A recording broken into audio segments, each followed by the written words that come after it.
শুটকির রেসিপি বন্ধুরা অনেকবার করেছি, অনেক রকম দিয়েছি। বেগুন দিয়ে আলু দিয়ে শুটকির রেসিপিও করেছি, কিন্তু আজকে আমি একটুখানি অন্যরকম করব। পানি ছাড়া শুটকি দিয়ে বেগুন দিয়ে আলু দিয়ে আমি ভাজি করব বন্ধুরা। তাহলে তোমরা দেখতে থাকো আজকে আমার শুটকি বেগুনের রেসিপি। বন্ধুরা, আমি চুলায় পাতিল কড়াই বসিয়ে দিয়েছি, সেখানে তেল দিয়েছি, কিছুটা পেস্ট দিয়েছি, পেস্টটা একটু লাল করে নিচ্ছি। আর শুটকিটাকে আমি গরম পানি করে একদম খুব সুন্দর করে ধুয়ে নিয়েছি। বেগুন আলুটাকেও কেটে পরিষ্কার করে নিয়েছি বন্ধুরা। তাহলে দেখতে থাকো তোমরা আজকে শুটকি আলুর বোনার ভাজির রেসিপি। দেখো, আমি পেস্টটা একটুখানি লাল করে নিচ্ছি, তারপর আমি পেঁয়াজ রসুন বাটাটা দেব। আগে আমি শুটকিটা ভেজে নেব। শুটকিতে অনেক ময়লা থাকে বন্ধুরা, পরিষ্কার করে ধুইতে হয়, আর না হয় গন্ধ আসে। তাই অনেক সুন্দর করে গরম পানি করে আমি ধুয়ে নিয়েছি। এখন শুটকিটাকে আমি একটুখানি ভেজে নেব, তেল দিয়ে একটু ভেজে নেব, পেঁয়াজ তেল এটা দিয়ে একটু ভেজে নেব। এখন বন্ধুরা সামান্য একটু পেঁয়াজ রসুন বাটা দিয়ে দিলাম, দিয়ে আমি সুন্দর করে ভালো করে এটাকে কষিয়ে নেব, যেন কাঁচা গন্ধটা না থাকে। তাই এখন আমি সামান্য মরিচের গুঁড়া দিয়ে দিলাম। বেশি মরিচ দেবো না বন্ধুরা, মরিচগুলো অনেক ঝাল, তাই পরিমাণ মতো দিয়েছি। তোমরা ইচ্ছা করলে বাড়িয়েও দিতে পারো। এখন কিছুটা হলুদের গুঁড়ো দিয়েছি, সামান্য একটু পানি দিয়ে দেব, স্বাদ মতো লবণ দিয়ে দেব, দিয়ে আমি মশলাটাকে সুন্দর করে কষিয়ে নেব। যখন মশলা দিয়ে তেল উঠবে তখনই বুঝবো যে কষানো হয়ে গেছে।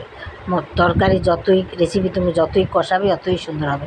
এই যে দেখো, বেগুন আলুটাকে কেটে নিয়েছি। এখন একটু পরিমাণ মতো লবণ দিয়ে দেব, স্বাদ মতো লবণ দিয়ে দিলাম। এখন বন্ধুরা ভালো করে কষিয়ে নেব। কষানো হয়ে গেছে বন্ধুরা। এখন আমি বেগুন আলুটাকে অ্যাড করে দেব। এখন আমি সুন্দর করে নাড়াচাড়া করে নিব। এর ভিতরে বন্ধুরা এক ফোঁটাও পানি দেব না, পানি ছাড়াই আমি এটাকে ভাজি করব। বন্ধুরা, তোমরা যদি আমার রেসিপিটা দেখো তাহলে অবশ্যই একটা লাইক দিয়ে দেখবে। আর যে যেখানে থাকো, দেশ ও দেশের বাইরে থাকো যারা, তোমাদেরকে জানাই অনেক অনেক ধন্যবাদ। তোমরা এই এত কাজের মাঝেও আমাদের ভিডিওগুলো তোমরা দেখো বন্ধুরা। তাই যাই হোক বন্ধুরা, তাহলে দেখতে থাকো আজকে আমার এই রেসিপি।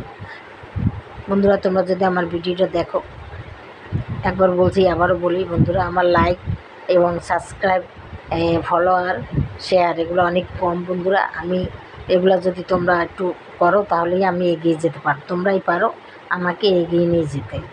আর আমার যদি ভুল ত্রুটি হয় আমাকে কমেন্ট করে জানিয়ে যাবা। আর কে কোথা থেকে দিচ্ছ সেটাও আমাকে কমেন্ট করে জানিয়ে যাবা, তাহলে আমি বুঝতে পারবো কে কোথা থেকে আমার এই ভিডিওগুলো তোমরা দেখো। বন্ধুরা, আমি এইভাবে সুন্দর করে ভুনা করে নেব। এটা যে খেতে এত মজা, এত টেস্ট, না রান্না করলে তোমরা বুঝবে না।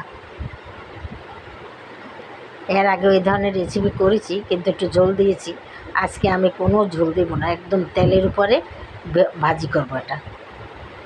এটা রান্না করে তোমরা গরম গরম ভাত দিয়ে খাবে। তোমরা আর অন্য কোনো তরকারি তোমাদের লাগবে না। দেখো বন্ধুরা, হয়ে গেছে আমার রেসিপিটা। দেখো তোমাদের কেমন লাগে। এইটাই হলো আসল রূপ। যদি তোমাদের কাছে ভালো লেগে থাকে তাহলে তোমরা ওইভাবে রান্না করে খাবে। আর যদি বেশি ভালো লেগে থাকে তাহলে অবশ্যই আমাকে একটা লাইক দেবে, আমার চ্যানেলটাকেও সাবস্ক্রাইব করে দেবে এবং শেয়ার করে দেবে। তাহলেই বন্ধুরা আমি সুন্দর সুন্দর ভিডিও নিয়ে আসতে পারবো। তাহলে বন্ধুরা, যে যেখানে থাকো ভালো থাকো। আজকের মতো রাখি। আসসালামু আলাইকুম, খুদা হাফেজ।